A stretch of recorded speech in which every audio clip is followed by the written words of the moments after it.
আমি একবারে বলে দিচ্ছি,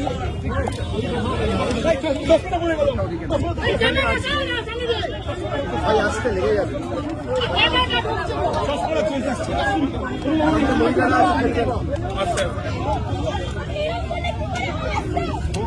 আপনারা জানেন গতকাল আমি ভবানী ভবনে সিআইডি অফিসে গেছিলাম। সেখানে আমাকে প্রায় 5.5 ঘন্টা জিজ্ঞাসাবাদ করেছে তদন্তকারী সংস্থার প্রতিনিধি, এবং আমি তাদের সাথে সহযোগিতা করেছি। আমার লিগ্যাল রাইট, আমি কোর্টে মুভ করবো। কোর্ট আমাকে 6টার মধ্যে গতকাল ভবানী ভবনে সিআইডি হেডকোয়ার্টারে সশরীরে উপস্থিত থাকার জন্য নির্দেশ দিয়েছি। আমি কমপ্লাই করে প্রায় 12-13 মিনিট আগে, 6টার আগেই কালকে ভবানী ভবনে গেছি, এবং 11:30টার কাছাকাছি ইন্টারোগেশন প্রশ্ন উত্তর পর্ব শেষ হয়, প্রায় 5.5 ঘন্টা বলেছি। এবং আমাকে আবার সেখানে একটা নোটিশ দিয়ে আগামী 14 তারিখ অ্যাপিয়ার করার জন্য বলা হয়। আমি 14 তারিখ কলকাতায় আছি, আমি 14 তারিখ অ্যাপিয়ার করবো আবার। আমি কোনো তদন্ত এড়িয়ে যাইনি। আমাকে দিল্লিতেও তদন্তকারী সংস্থা যখন ডেকেছে আমি গেছি, কলকাতাতেও নিজাম প্যালেস হোক, এদিকে সিজিও হেডকোয়ার্টার হোক, ইডির কাছে হোক, আমি গেছি। আমি সবসময় তদন্তে সহযোগিতা করেছি, এবং আমার সামর্থ্য অনুযায়ী যতটুকু কেন্দ্রীয় তদন্তকারী সংস্থা বা এই মুহূর্তে দাঁড়িয়ে রাজ্যের গোয়েন্দা সংস্থা সিআইডির সাথে যেটুকু সহযোগিতা করা উচিত আমি নিশ্চিতভাবে করছি।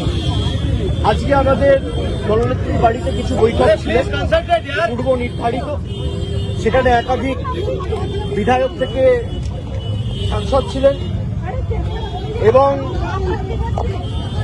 আমাদের মিটিংগুলো চলাকালীন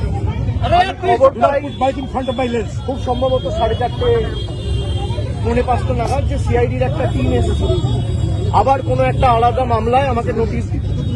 তো আমি আমার সেক্রেটারির মারফতে তাদেরকে অনুরোধ করি যে আমি এই মুহূর্তে আমার বাড়িতে সশরীরে উপস্থিত নেই বলে আপনারা চিঠিটা অন্য কাউকে দিয়ে দিন, সে রিসিভ করে আমার পক্ষ থেকে নিয়ে নেন। এবং আমি অনুরোধ করি যে আপনারা যদি আমাকে দিতে চান তাহলে আপনাদের অপেক্ষা করতে হবে, তার কারণ আমি এই মুহূর্তে আসতে পারবো না মিটিং থেকে বেরিয়ে। আপনি আপনার মতো করে যখন ইচ্ছা নিয়ে বলবেন যে আপনাকে ছাড়া কাউকে আমরা দেবো না। আমি যদি বাড়িতে না থাকি তাহলে আপনাকে অপেক্ষা করতে হবে আমার ফেরার জন্য। এখন প্রায় 7:20 বাজে, আমি বাড়িতে ঢুকেছি, আপনাদের সাথে কথা বলছি 5-10 মিনিট হয়েছে। 6-7টার মধ্যে আমি বাড়িতে ঢুকেছি। আমি ঢুকে দেখছি সিআইডির প্রতিনিধিরা নেই, তারা ফিরে গেছে। তারা যদি পরবর্তীকালে আমাকে ফোন করে আসে, আমার সাথে যোগাযোগ করে আসে এবং আমাকে বলে কোন সময় গেলে আমি বাড়িতে থাকবো, তখন নোটিশ দেবে, আমি নিশ্চিতভাবে জানাবো। আমি যখন বাড়িতে উপস্থিত নই সশরীরে, তখন যদি তারা এসে নোটিশ, তখন যদি তারা আসে নোটিশ দিতে এবং একদম স্পষ্টভাবে বলে যে আপনাকে ছাড়া কাউকে নোটিশ আমরা দেবো না, আপনার হয়ে কেউ যদি রিসিভ করতে চায় সেই সুযোগ পাবে না, তাহলে আপনাকে আমার ফেরার জন্য অপেক্ষা করতে হবে। তো আমি আপনাদের মাধ্যমে আমি অনুরোধ করব যে যারা নোটিশ দিতে এসেছিল আপনারা যদি আসেন নিশ্চিতভাবে যোগাযোগ করে আসুন, আর না হলে অপেক্ষা করুন। আমি যখন ফিরবো আমি তখনই এই নোটিশটা আপনাদের তরফ থেকে আপনাদের কাছ থেকে নিতে পারবো। আপনারা যারা আমাকে প্রশ্ন করছেন আপনি তদন্ত এড়িয়ে যাচ্ছেন, আমি কোনো তদন্ত এড়িয়ে যাইনি, আমার দোকানোর কিচ্ছু নেই। আমি কেন্দ্র তদন্তকারী সংস্থার সম্মুখীন হয়েছি এখনো পর্যন্ত 8 থেকে 10 বার। যারা এতদিন ধরে তদন্ত চালাচ্ছে আমাকে যখনই ডেকেছে আমি গেছি। আমাকে সিআইডি সামান দিয়েছিল, প্রথম সামান 30 তারিখ। 30 তারিখ বিকেলে আমার উপর আক্রমণ হয়, আপনারা দেখেছেন। 48 ঘন্টা আমি বাড়ি থেকে বেরোতে পারিনি। আমি সময় চেয়েছিলাম, আমাকে 8 তারিখ ডাকা হয়েছে। 8 তারিখ আমি ছিলাম না। আমি 6 তারিখ দিল্লির উদ্দেশ্যে রওনা দিয়েছিলাম, ইন্ডিয়া জোটের মিটিং ছিল। 8 তারিখ তারা জানে যখন আমি দিল্লিতে, তখন 8 তারিখ বিকেলে নোটিশ দিয়ে বলা হচ্ছে 9 তারিখে আসুন। 9 তারিখেও আমার বৈঠক ছিল। আমি গতকাল সঙ্গে সঙ্গে যখনই আমি কোর্টের নির্দেশ পেয়েছি আমি সঙ্গে সঙ্গে 6টার আগে গেছি, এবং তারা যে প্রশ্নগুলো করেছে আমি তো এখানে আলোচনা করতে পারি না, যদিও আমি দেখছি মিডিয়া অনেক কিছু বেরিয়েছে, আমায় কি প্রশ্ন করেছে তদন্তকারী সংস্থার কাছে আর আমার সাথে কি আলোচনা হয়েছে এটা মিডিয়ায় চলে আসছে। এবং আমি বাড়ি ফেরার আধ ঘন্টার মধ্যে আমাকে প্রথম প্রশ্ন কি করা হয়েছে, আমাকে দ্বিতীয় প্রশ্ন কি করা হয়েছে, আমাকে তৃতীয় প্রশ্ন কি করা হয়েছে, তার উত্তরে আমি কি বলেছি সব আমি দেখছি মিডিয়ায় রিপোর্ট হয়ে গেছে। আমি এটা নিয়েও আগামী দিন হাইকোর্ট মুভ করব। আমি যখন তদন্তে কি আলোচনা হয়েছে কারোর সাথে আলোচনা করছি না, তার মানে আমি ধরে নিতে পারি তদন্তকারী সংস্থার কাছ থেকেই মিডিয়ায় এই খবরগুলো লিক হচ্ছে। যদি লিক হয়ে থাকে ইনভেস্টিগেশনের উদ্দেশ্য তো ঠিক না। সুতরাং আমি বারবার তদন্তকারী সংস্থা যেখানে আমাকে ডেকেছে আমি গেছি। আমি যদি কলকাতায় উপস্থিত না থাকি আমি তো যেতে পারি না। আমার সামর্থ্য অনুযায়ী যেখানে যখন প্রয়োজন হয়েছে যে মামলায় ডাকো। আর এখন সরকার পাল্টেছে, এরা বিভিন্নভাবে মামলায় আমাকে ট্যাগ করে। আমি শুনেছি যে মামলায় আজকে আমাকে নোটিশ দিতে এসছে, আমি বলেছি 4 তারিখের পর ডিজে বাজে।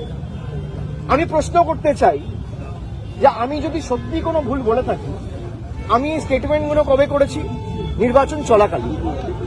নির্বাচন যখন চলছে, ল এন্ড অর্ডার, আইন শৃঙ্খলা কার আন্ডারে? ইলেকশন কমিশনের আন্ডারে। মমতা বন্দ্যোপাধ্যায়ের আন্ডারে তো ছিল না। তাহলে তখন আমার বিরুদ্ধে এফআইআর হলো না কেন?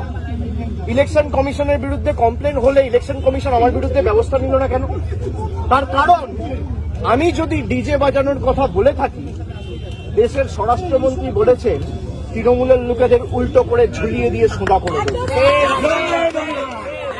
প্রত্যেক ক্রিয়ার সমান এবং বিপরীত প্রতিক্রিয়া রয়েছে। আপনি বলবেন জ্ঞানেশ কুমারকে যদি আমার এগেনস্টে অ্যাকশন নিতে হতো তাহলে অমিত শাহর বিরুদ্ধেও অ্যাকশন নিতে হতো। অমিত শাহর বিরুদ্ধে অ্যাকশন নেবার ক্ষমতা ইলেকশন কমিশনের নেই, তাই আমার বিরুদ্ধেও অ্যাকশন নিতে পারেনি। সরকার বদলেছে, এখন মামলা হয়েছে।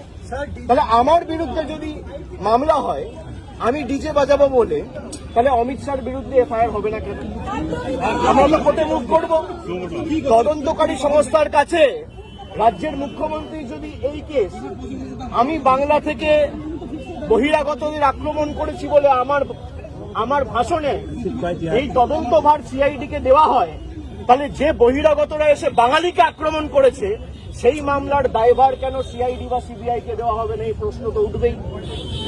এই প্রশ্ন তো এড়িয়ে যেতে পারে না। আপনারা এসব চাপের রাজনীতি, দল ভাঙানো আমরা অনেকদিন ধরে দেখছি। এসব করে কোনো লাভ নেই। 30 লক্ষ মানুষকে আপনারা ভোটার তালিকার বাইরে রেখে ভোট করেও তৃণমূল 41% ভোট পেয়েছে। 2,60,00,000 ভোট তৃণমূল কংগ্রেস পেয়েছে। তাদের প্রতিনিধিত্ব তৃণমূল কংগ্রেস করবে। এক চুল জায়গা তৃণমূল কংগ্রেস ছাড়বে না। থমকে চমকে সিআইডি দিয়ে, সিবিআই দিয়ে, দল ভেঙে, উৎসাহ করে, গায়ের জোরে কর্মীদের মিথ্যা মামলায় ফাঁসিয়ে ফলস কেসে ইমপ্লিকেট করে, পার্টি অফিস দখল করে, বাড়ি ভেঙে, ঘর জ্বালিয়ে তৃণমূল কংগ্রেসকে দমিয়ে দেবো। সিপিএম এর বিরুদ্ধে লড়াই করে 34 বছরের জগদ্দল পাথরকে সরিয়ে তৃণমূল কংগ্রেস ক্ষমতায় এসছে মানুষের আশীর্বাদ। 2011 সালের পরিবর্তন আর 2026-এর পরিবর্তনটা খালি একটু তুলনা করুন। মানুষের মধ্যে কোনো আবেগ নেই, স্বতঃস্ফূর্ততা নেই। 8টার পর রাস্তা শূন্য, ফাঁকা। বিজেপি বিজয় মিছিল বার করতে পারছে না। যারা বড় বড় ভাষণ দিচ্ছে, আমি বলবো রাজনৈতিক ভাবে মোকাবিলা করুন। মানুষ যদি আপনাদের জিতিয়ে থাকে, মানুষের জন্য কাজ করুন। মানুষ বুলডোজারের জন্য ভোট দেয়নি, মানুষ কর্মসংস্থানের জন্য ভোট দিয়েছে, শান্তি শৃঙ্খলা সম্প্রীতির জন্য ভোট দিয়েছে। মানুষ উন্নয়নের স্বার্থে ভোট করুন। উন্নয়ন, দিল্লির সাথে লড়াই করে টাকা আনুন। আপনারা ভোটের আগে বলেছিলেন অন্নপূর্ণা ভান্ডার, আর ভোটের পর মানুষ দেখছে বুলডোজার। এই বিচারিত তো চলতে পারে না। আমি মিডিয়ার বন্ধুদের বলবো, কোনো স্পেকুলেশন, কোনো আলোচনা না করে যদি কেউ ভুল তথ্য পরিবেশন করেন, আমরা কিন্তু বাধ্য হব হাইকোর্ট সুপ্রিম কোর্ট অবধি যেতে পৌঁছাতে। আপনাদের দায়িত্ব, আপনারা সঠিক তথ্যটা মানুষের কাছে উপস্থাপিত করবেন, পরিবেশন করবেন। আপনারা রটনাকে ঘটনা বানিয়ে দেখাবেন না। আমার সাথে তদন্তকারী সংস্থার কি কথা হলো, আমার সাথে অন্য কারোর কি কথা আপনি দেখিয়ে দিচ্ছেন। আমার সাথে রাহুল গান্ধীর মিটিং হয়েছে, তৃতীয় ব্যক্তি কেউ নেই। আমি আর রাহুল গান্ধী কি কথা হয়েছে আপনারা বলবেন? আমিও মিডিয়ার সাথে কথা বলবো। আপনারা জানছেন কোথেকে? আপনারা আপনাদের মতো স্পেকুলেট করে খবর যা পাচ্ছেন বলে দিচ্ছেন।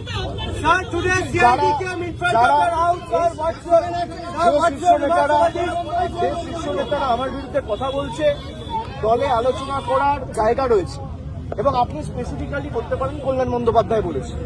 কল্যাণ বন্দ্যোপাধ্যায়ের অধিকার রয়েছে আমাকে নিয়ে কথা বলার। কল্যাণ বন্দ্যোপাধ্যায়ের অধিকার রয়েছে আমাকে নিয়ে চারটে কটু কথা বলার। কল্যাণ বন্দ্যোপাধ্যায় আমাকে ছোট থেকে মানুষ করেছে, আমার বড় হতে দেখেছে।